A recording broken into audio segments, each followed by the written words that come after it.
Bonjour à tous et bienvenue sur la chaîne YouTube de France Minéraux. Aujourd'hui, nous allons parler de la tourmaline noire. La tourmaline noire tient son nom du Singhalais Turamali qui signifie pierre de différentes couleurs.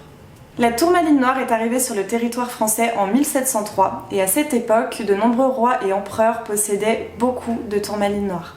À partir des années 1800, la tourmaline noire fut beaucoup exploitée en joaillerie notamment. Et aujourd'hui, elle est plus utilisée dans la joaillerie de luxe, notamment dans la confection de bracelets, de colliers également. Ses nombreuses variétés et couleurs lui valent donc une très grande reconnaissance sur le marché du luxe. Tout comme sa petite sœur la tourmaline rose, dont nous avons déjà parlé précédemment dans une autre vidéo, eh bien la tourmaline noire se compose de silicates complexes de borosilicate avec fer, magnésium et alcalis. Et elle fait donc partie, comme son nom l'indique, du groupe des tourmalines. La tourmaline noire trouve son origine dans des gisements en Birmanie, en Australie, au Brésil, en Inde, au Mozambique, en Russie, au Sri Lanka, en Thaïlande et aux États-Unis. Sa couleur ne varie jamais, elle est toujours très noire. Avant de rentrer dans le vif du sujet, comme d'habitude, je tiens à vous rappeler que la lithothérapie ne remplace pas une expertise médicale et que si vous souffrez de problèmes de santé, nous vous encourageons vivement à consulter un médecin. Toutefois, la lithothérapie peut vous accompagner dans le cadre d'un traitement médical, que ce soit psychologiquement ou physiquement. La tourmaline noire est parfaitement associée au signe du Scorpion et du Bélier. Sur le plan physique, en lithothérapie, la tourmaline noire est une pierre qui est associée au chakra racine. Donc on peut l'utiliser notamment directement sur les pieds pour favoriser l'enracinement. Elle vous servira également, si vous la placez à cet endroit, à faire partir toutes les énergies négatives vers le sol. C'est une des grandes capacités de la tourmaline noire. Cette pierre vous sera également très utile si vous êtes sensible aux ondes magnétiques et électromagnétiques plus précisément. On peut donc vous conseiller d'en disposer une dans votre salon ou dans votre chambre, en tout cas dans une pièce où vous avez beaucoup d'appareils qui génèrent des ondes, comme le téléphone, la télé, l'ordinateur, toutes sortes d'appareils, en tout cas multimédia. Placée dans une pièce, elle va également augmenter le taux vibratoire de celle-ci. Et enfin, elle est également reconnue pour être un excellent antidouleur. Je peux donc vous conseiller, si vous avez une douleur quelconque sur votre corps, de passer une tourmaline noire sur la zone en tout cas qui vous fait souffrir. Voilà, donc par exemple aussi l'utiliser en méditation pour vous enraciner et pour calmer vos douleurs. Ça peut être très très utile. Alors la tourmaline noire est tout de même beaucoup plus connue pour ses vertus sur le plan spirituel et psychologique. En effet, c'est une grande pierre de protection puisqu'elle va emmagasiner les énergies et les faire partir vers le sol. D'où sa capacité également à enraciner. C'est une pierre clé dans la lithothérapie. Lors de chaque consultation, les lithothérapeutes utilisent une tourmaline noire pour enraciner le patient à travers ses racines, mais également pour le reconnecter à la terre. Au contact de la peau, la tourmaline noire va considérablement augmenter votre taux vibratoire. On la recommande également pour calmer les personnes un peu trop nerveuses, puisqu'elle est très légère et qu'elle va en même temps ancrer.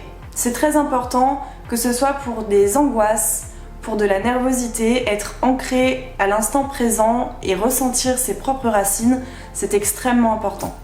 L'ancrage permet donc à cette pierre d'emmagasiner en fait énormément d'énergie et, comme je vous le disais précédemment, de faire partir ces énergies négatives dans le sol et donc de renvoyer ces énergies-là vers la terre.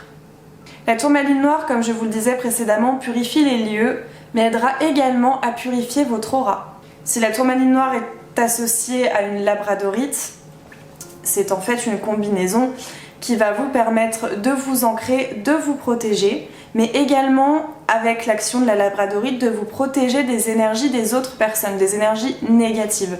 Par exemple, si vous êtes trop empathique, eh bien, c'est une association parfaite. Et d'ailleurs, les lithothérapeutes l'utilisent beaucoup pour se protéger vis-à-vis des patients. Donc, comme pour chaque pierre, il est très important de la purifier et de la recharger régulièrement. Pour ce faire, je vous invite donc à plonger votre tourmaline noire dans de l'eau légèrement salée pendant quelques heures. Puis, pour la recharger, de l'exposer aux rayons solaires, idéalement sur un amas de quartz. Alors en ce qui me concerne avec la tourmaline noire, donc j'ai acquis une tourmaline noire très rapidement lorsque j'ai démarré mon expérience en lithothérapie. Pour moi c'était vraiment l'incontournable, c'était voilà, il me fallait l'améthyste, le quartz rose, le cristal de roche et la tourmaline noire. Pour moi c'est vraiment le pack débutant de la lithothérapie. Et effectivement je ne me suis pas trompée puisqu'elle m'a énormément servi. Donc je l'utilise notamment pour me protéger des situations et des personnes un petit peu énergivores, un petit peu vampirisantes comme on peut parfois les qualifier. Mais surtout je l'utilise pour méditer. L'effet est quasiment immédiat, ça me permet vraiment de bien m'ancrer en fait et de méditer de manière efficace tout en facilitant également la visualisation.